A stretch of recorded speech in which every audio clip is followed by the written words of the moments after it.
Today, I'm thinking about why we're afraid of herbs. Herbs, which are plants and fungi and other supernatural botanical ingredients. Those that we eat and drink and which most of the world still relies on as a primary form of healthcare.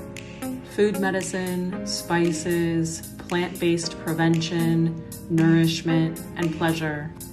Ingredients that used to be woven into our days in ways like technology is today.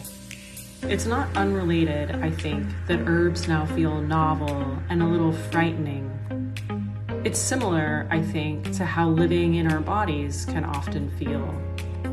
There's a relationship we're missing, a conversation that's trying to be had, a connection that wants to be made. It's like bare feet in the grass or sun on the face or the smell of tea or the taste of bitter green or the scent of singed sage. It's like remembering, recalling the way home, maybe, realizing that this isn't a foreign affair.